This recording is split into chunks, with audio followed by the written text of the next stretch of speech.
Good day, I'm Mr. Robin Alto. Today, I'm going to discuss concepts and applications of the following topics from the course Analytical Tools and Methods in Educational Management. The following topics are as follows. 1. We have Deft Essay Questionnaire. Next, we have Flounder's Interaction Analysis, Quantitative Analysis, and Qualitative Analysis. Let's start by thinking, what is an essay test? Let's think, reflect, and internalize. Essay is one of the most effective tools in assessing students' learning. Unfortunately, some educators are not well grounded on how to utilize this tool effectively. Worse, some of them abuse the use of this tool. And I myself is guilty of this kind of thing. Some teachers give essay tests to students every time that they're not prepared in their lessons. I am actually guilty of this one. When I was in this profession during my first few years, there were times, take note, not only a time, there were times that I was not prepared in my class. So instead of thinking thoroughly, struggling to prepare lesson plans, visual aids, so on and so forth, activities to the students, I just thought of preparing essay questions, particularly essay tests to them. Giving them 2, 3 to 5 essay questions will definitely consume 1 hour period. And I'm done. Same goes with this reason.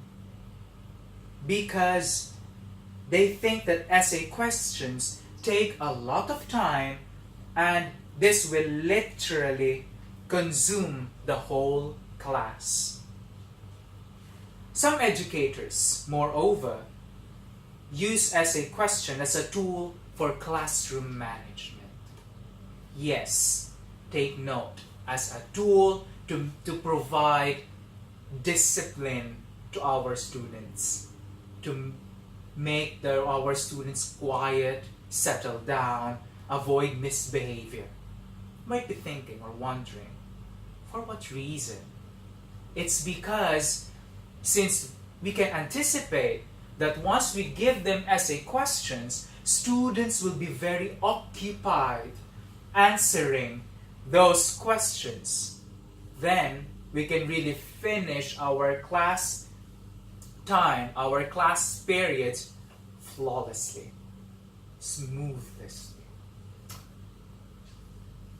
so on and so forth. So, what really is an essay test? What is an essay then? An essay is a test and an assessment that requires learners to answer in sentences, paragraphs, or short composition. An essay test is one of the tools used to assess students' learning. Hence, it should be utilized effectively. There are different characteristics of quality essay questions. Let me be very specific with the term quality. So, you may come up into your mind that if there's quality, therefore, we also have poor essay questions? My answer is certainly. There are poor questions, essay questions to be in particular, and quality essay questions. So we teachers, we educators really need to profoundly understand the concepts and applications of essay tests and essay questions in order for us to make sure that we are really providing meaningful and questions that will trigger the critical thinking skills of our students. Moving on. First, we have purposeful. It's not just about asking questions. It is about asking the appropriate questions at the right time for the right reasons. Every question can have a different function. A question can invite the group to participate, direct discovery, help the students process the content, or challenge the students to practice what they are learning. Here are the different examples. Why do we need to study? What does it say? What does it mean? What do we do? Let's move on. Another characteristic is that a quality essay question should be open but with direction. Essay questions require more than a yes or no answer.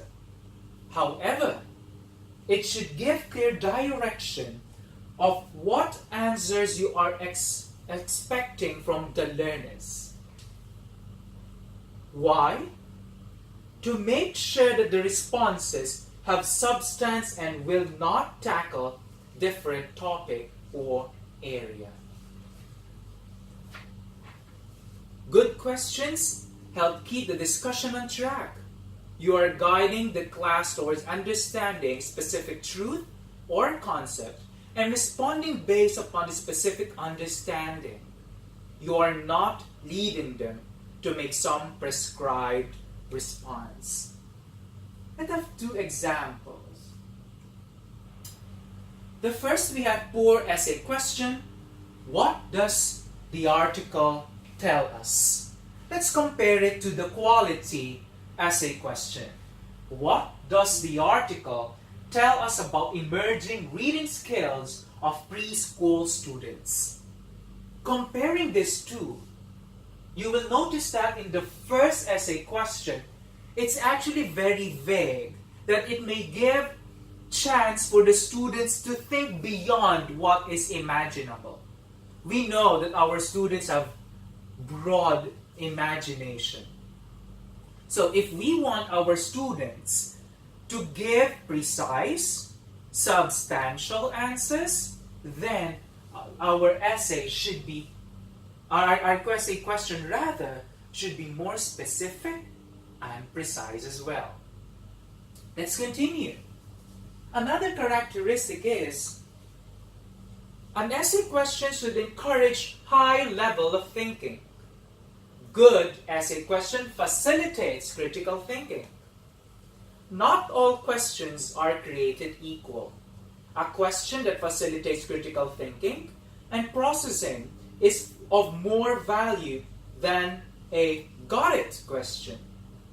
Critical thinking adds breadth and depth to the group or student's experience. Let's have an example. What is science? Another, why do we need to study science? Let's try to think about this. If you're wondering why this one is considered poor essay questions, because this essay question will only assess and measure the memorization skills of the students, the ability of our students to memorize the definition of science. And it's very easy, right? But if we're going to ask questions such as, why do we need to study science?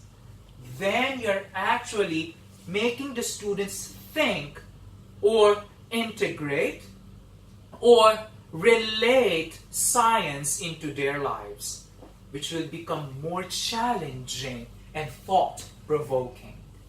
Let's proceed to the next characteristic. Empowering. Empower. A great question will empower the group of students to think and become an active part of the learning discovery process. We are giving the group permission to explore, discover, organize, postulate, and process. One reason is a lecture can be suffocating if the group is rarely given permission to do anything beyond listening. Learners need to know it is okay to go beyond the facts and move to the meaning and application of a particular truth. Now, since we have learned the characteristics of quality essay questions, let's move on to the ways or strategies on how to construct quality essay questions.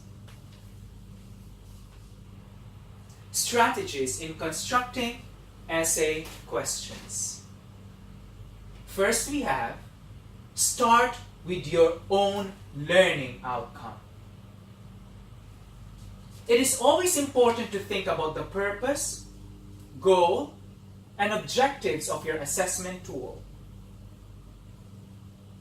As stated before, it is important to always think about the intentions and learning objectives of your assessment tool. Are you hoping to assess a baseline of knowledge?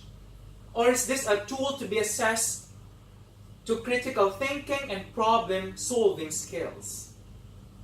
Writing out explicit, clean, and concise learning objectives will aid in how you create your essay questions. Understanding what you want your students to express will help you work backwards in creating your essay questions. Let's move to the next. Stop from what? Limit subject matter. This is one of the challenges of us teachers. Sometimes we provide them or bombard them with lots and lots of content, just for us to say that, okay, have you learned all of these things?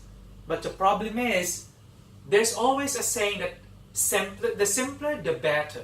Same goes with essay questions. We have to limit our questions, considering as well, first, the time, right? If we're only provided with 1 hour class time, then don't bombard them with questions that will go beyond 1 hour.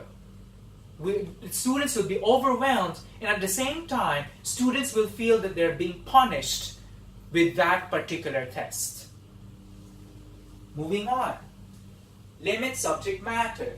Teachers should always create boundaries on the subject matter to focus on to avoid students feeling extremely overwhelmed with answering questions.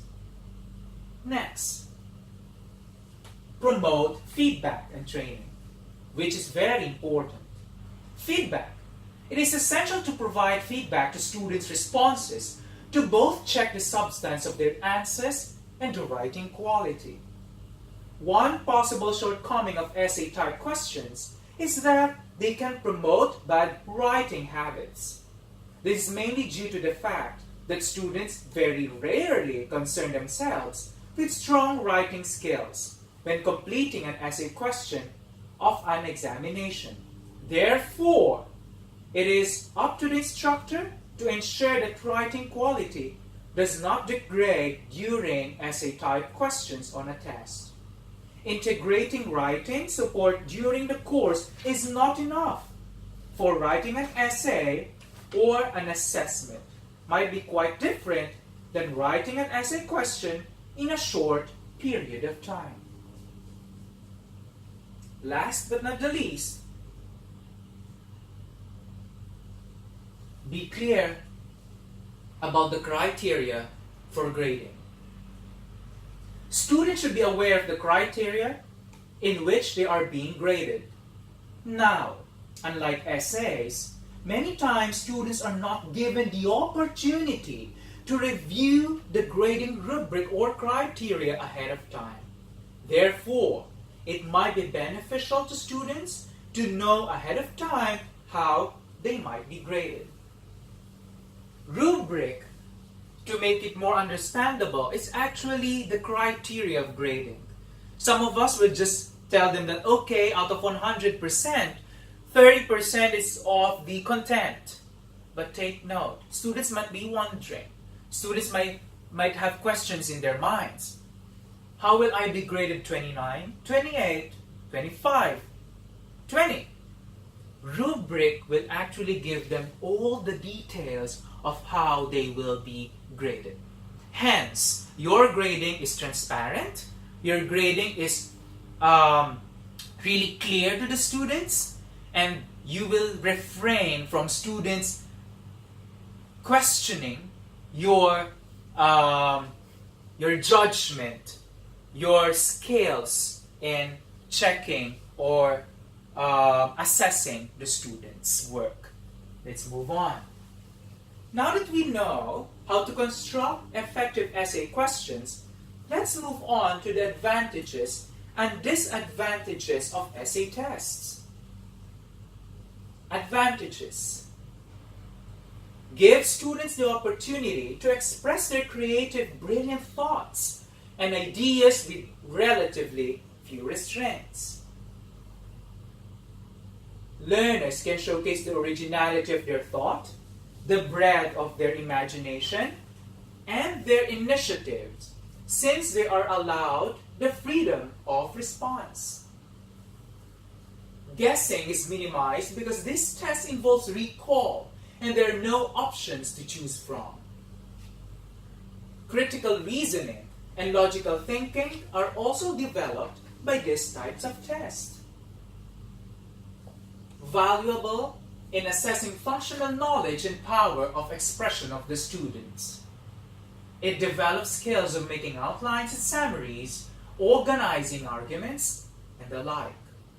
These are the strengths, the advantages of using essays as assessment in measuring students' learning. Now let's move on to this advantage. 1. Essay questions are time-consuming for both teachers and students. Students often spend a lot of time answering essay tests. At the same time, teachers also devote time checking lengthy responses. Essay tests minimize guessing but not bluffing. What do I mean by this? In essay, it minimizes guessing because students should really know the concept of and the context of the question. However, sometimes it doesn't minimize bluffing. When we say bluffing, if the student is not really prepared to answer the test, the student will be moving or going around the bush just to provide lengthy but not substantial response. Let's move to the next. Most think that essays are graded heavily on the length of the responses containing of memorized facts and not on originality. Some students think that they will be graded with, or they will be receiving high grades rather if their answers are very long, yet or despite that there's no content, there's minimal substance in their answers. Let's continue. Scoring may be affected by the grammar, neatness, spelling mistakes, handwriting, and length of the response. Prone to bias checking if not provided with well-defined grading rubric. Last, prone to bias checking due to students' impression to the students. This one is an issue especially to amateur teachers. I don't know if some of you were once a victim of this kind of case. Like when the teacher receives your paper and the teacher already has an impression that, she will not give me good answers in this test because you know what? This student cannot even recite properly, is not active in the class, he doesn't give meaningful answers every time I ask him, so on and so forth. So this is the reason why teachers need to provide rubric or grading criteria. Let's continue. Let's have Flunder's interaction analysis. Let's have first systematic observation. Systematic observation is a set of procedures that utilizes an organized system in order to thoroughly quantify behaviors of students and teachers. The systematic observation represents a valuable means of determining, examining, classifying, and assessing specific variables as teachers and students interact within instructional learning situations. Interaction analysis is a process of encoding and decoding the pattern of study habits of teaching and learning. It includes well-defined set of categories, clear and systematized procedure for observation, and rules that govern the process of coding, steps for organizing data. Concrete comments and recommendations can be followed in some of the most common applications. Alright, there are different categories in interaction analysis. First, we have indirect influence. We have accept feeling. When we say accept feelings, accepts and clarifies an attitude or the feeling, tone of a pupil in a non-threatening manner. Praise or encourages. Praise or encourages pupil actions or behavior. Accept ideas is on clarification or establishing ideas suggested by a student. Ask questions is about asking questions about content to procedure based on teacher ideas with the intent that the pupil will answer. We have lecturing. Gives facts or opinion about content or procedure. Gives directions, giving commands or orders, directions to which pupils are expected to comply. Criticizes. Criticizing or justifying authority. Students intended to change pupil behavior from non-acceptable or acceptable pattern. Pupils' response. Talk by pupils in response to teachers. Student talk initiation. Talk by pupils which they initiate, expressing own ideas. Silence or confusion. There are times in which students actually experience confusion during the interaction. That's why there's a tendency that some of them remain quiet or silent. What are the limitations of Flunder's interaction analysis? Not useful for nonverbal behavior, narrow structure of teaching behavior, no balance in categories, no information about content, no place for pupil-to-pupil interaction, no place for recording reactions, no value judgments, no classification of certain behaviors, not economical, and non-availability of trained observers. Let's have the implications of Flunder's interaction analysis to education. Offers a model to understand personality, communication, personal life patterns, and human development. Develop positive thinking towards people and the life in general through active listening, proper time constructing, and positive reinforcement. Motivation can be utilized to satisfy human needs. It can be applied to different areas of organization development, such as maintain adult-to-adult interaction, give an okay to the natural child, identify and unravel quickly cross-transactions, minimize negative game playing, maximize intimacy, and develop supportive policies, systems, and work environment. Now let's move on to the last two topics for this course. We have qualitative and quantitative analysis. But before that, it's good to identify first, or to be well grounded with the terms quantitative data and qualitative data. There are two types of data, quantitative and qualitative data. Quantitative data. In quantitative data, things are those things that cannot be expressed, or can be rather, expressed as numbers.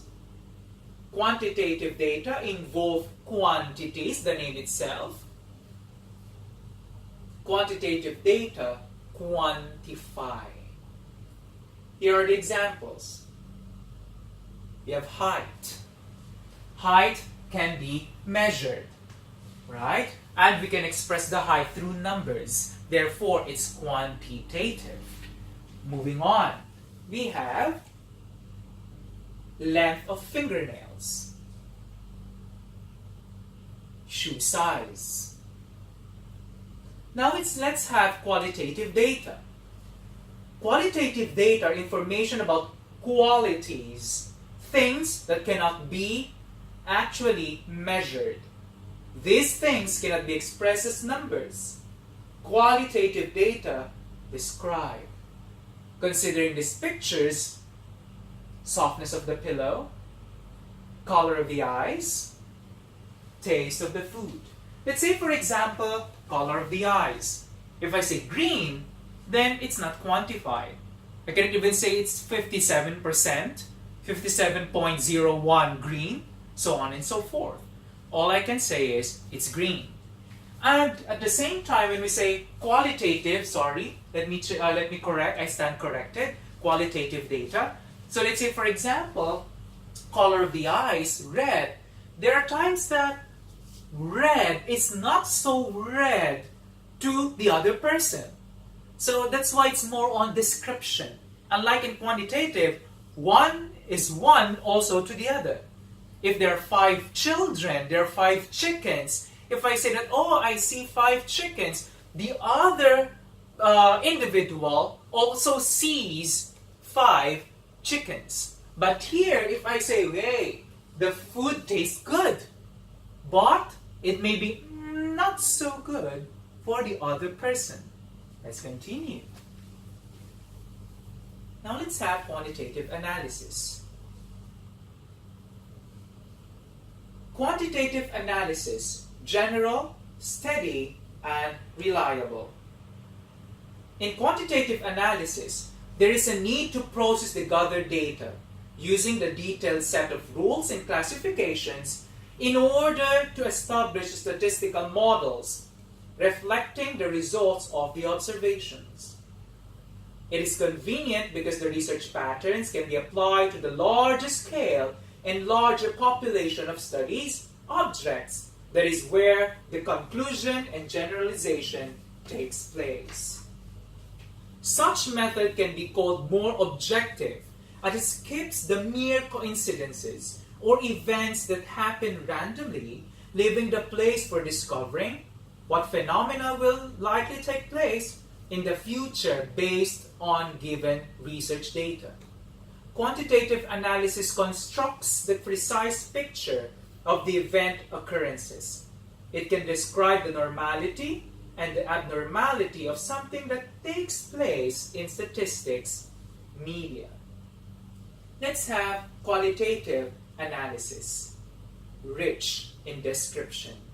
In qualitative analysis, it enables the teacher to draw the solid distinction between findings between the data that do not need to be restricted by the precise number of qualification and classification rather.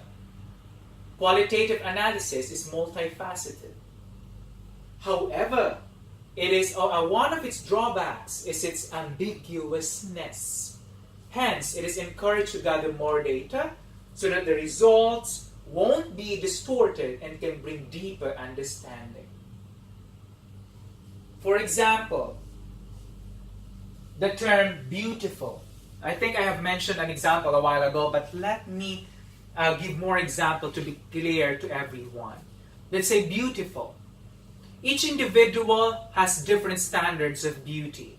if I say to someone, oh, hey, you look beautiful, oh, you're so pretty.